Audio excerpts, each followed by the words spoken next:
go.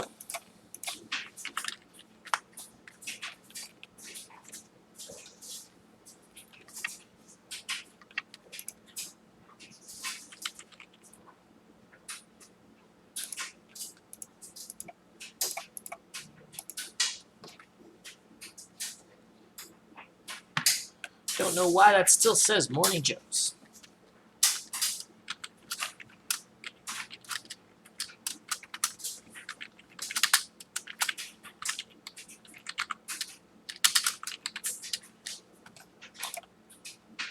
There we go. All updated dashboard. Open the comments from over here.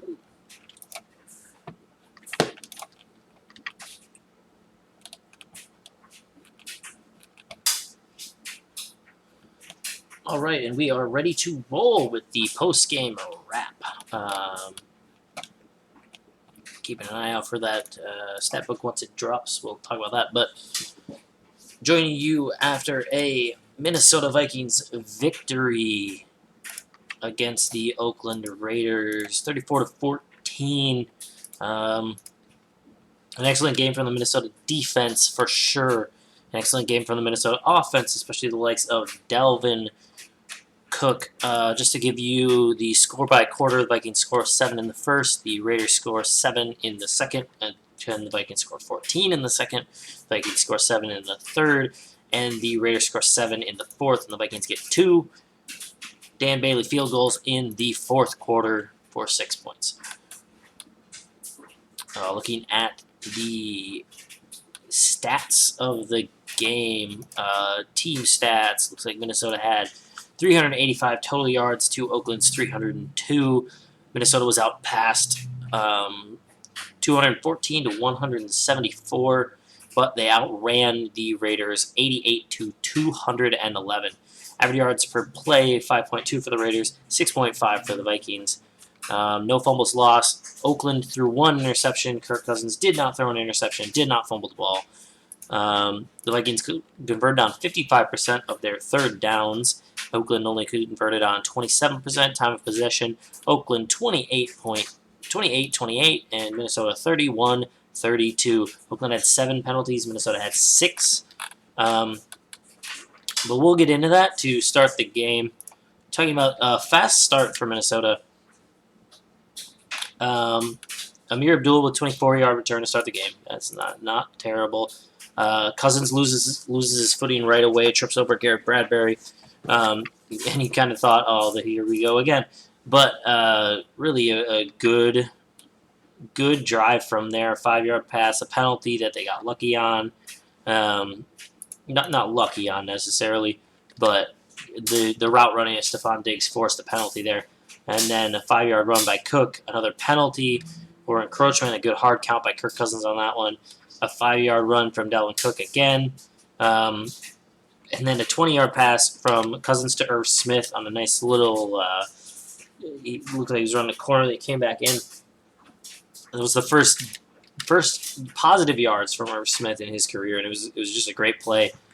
And then they come back, very next play action, throwback to Adam Thielen. He's coming across the field. He's one-on-one with a defender. He's got nobody in front of him. It was a perfectly designed play action. It was the kind of play action that we were supposed to see at the beginning of the year, that was supposed to be the way that the offense was going to be ran. Dan Bailey added the extra point. And then the defense forces a 3-and-out right away. Coming back, Minnesota, we punt. They punt again. And then another touchdown drive, which was an interesting one because it started with a Kirk Cousins intentional grounding, which I thought was questionable because I think there was a receiver in the area, but maybe I'm thinking of a different play.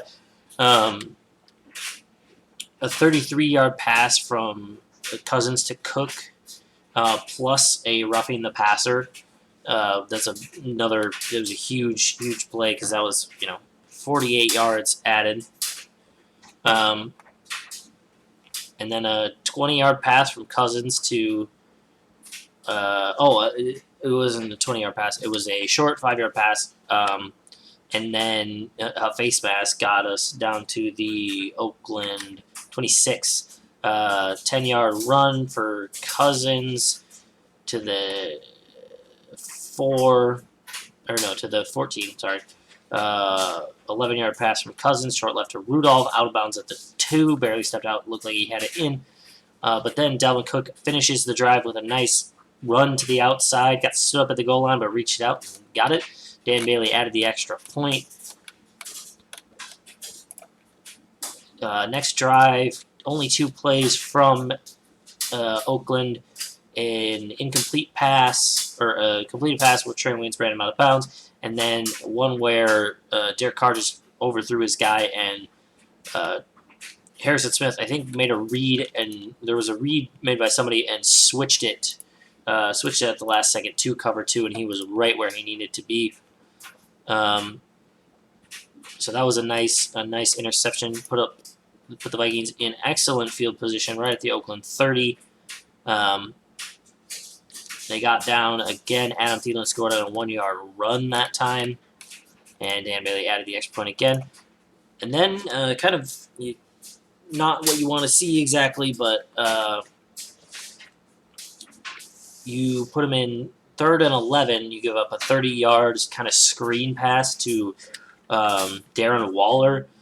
That one was a tough one because you've been playing aggressive all game, and everything was working out, and you get hit with one screen. It seemed like Zimmer just kind of decided, okay, we got hit once, we're going to back off, we're going to play our base, kind of prevent defense. And they really just kind of went down the field on him. 9-yard pass, 1-yard loss on a run, 9-yard pass, and then they throw the flea flicker for 29 yards. Eric Wilson's on space against Nelson. There's no way Eric Wilson wins that, especially because he's looking to stop the run. But that was the only points the Raiders scored until garbage time after that. We went punt, end of half. I thought the Vikings could have gone for it at the end of the half. They just kind of played it out and let the clock run, which Zimmer has a tendency to do. And there's nothing wrong with it. It's just a matter of he likes to, when we're leading, he likes to go into half with no risks taken. I would personally prefer to see at least trying to go for a field goal. You got a half a minute. You got a timeout left. You could have tried for something there at least. You get in the third quarter, of course, a punt, scored a touchdown on our first drive, and really that was kind of the nail in the coffin. There was nothing after that. Alexander Madison scores his first touchdown in an NFL game, 10 yards right up the middle, kind of flying into the end zone.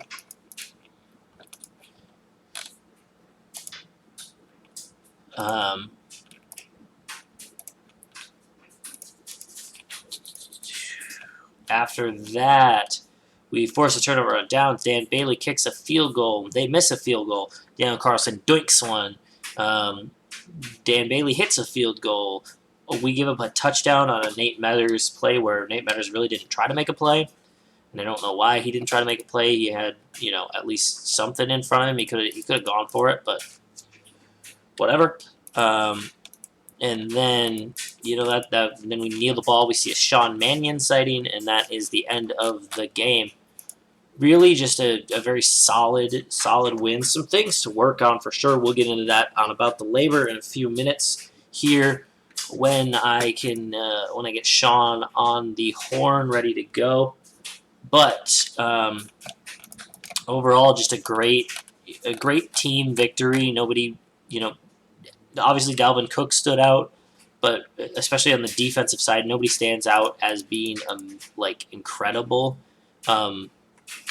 But everybody stands out as being very good, other than the depth players. But I think at the end of the game, the announcers were talking about how, Mike Zimmer wants to see execution, he wants to stop him, blah, blah. But what they don't realize is that Mike Zimmer just plays base, kind of soft defense at the end of games. He gives up a lot of short throws right in the middle of the field. It's not really, he's not trying to stop them as much as he's trying to let people make plays. But when you have depth in there, it's really hard to make those plays. It's really hard for Nate Meathers to make that play. The only thing I will say is that he should have tried to make a play because he didn't. But scoreboard watching right now, the Eagles are down by 3 to the Lions. Looks like it's 3rd and 10. The Eagles are at the 50. Oh, no, play in progress. Trying to keep up with this game because this is a pretty big one. That's not a first down. 5-yard pass. 4th and 5, assumedly. Philly's going to go for it. Looking at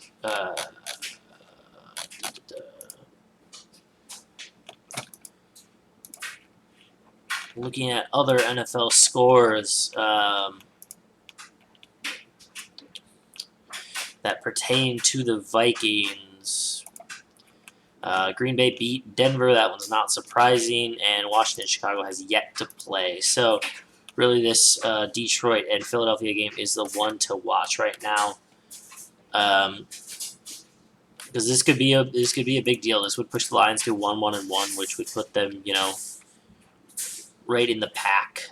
Everybody would be kind of in the middle of the pack, unless the Bears win. Oh, 10-yard penalty, offensive pass interference on Darren Sproles. I'd like to see that one because I don't know. Chicago could go to 2-1. We are 2-1. Green Bay is 3-0, but they really should not be. The Vikings should have beat them last week. They escaped Chicago as well. I don't think Green Bay is as good of a team as some people are giving them credit for. I think they get a lot of the benefit of the doubt on some calls too, which is frustrating as an opposing team to go, especially in Lambeau. It's a frustrating environment. It's frustrating to try to win there when you feel like you're playing against Aaron Rodgers and the Packers and also the men in stripes too. But yeah, we'll be on here in a few minutes with About the Labor, and we'll delve into it. Do more. What the hell? All right, Eagles turned it over on downs. It looks like the Detroit Lions are going to move to 2-0-1 and be second place in the NFC North Division. That means the Vikings are temporarily, at least, in third place in the NFC North behind the Packers and the Detroit Lions. We'll see what happens on Monday. They could be tied for third in the division, essentially fourth in the division. Looks like the NFC North is once again going to be the toughest division in football, which is great because the Vikings play in it. But it really does prepare you very well for the playoffs. The only thing is you beat everybody up, and then you have to deal with injuries by the time the playoff comes.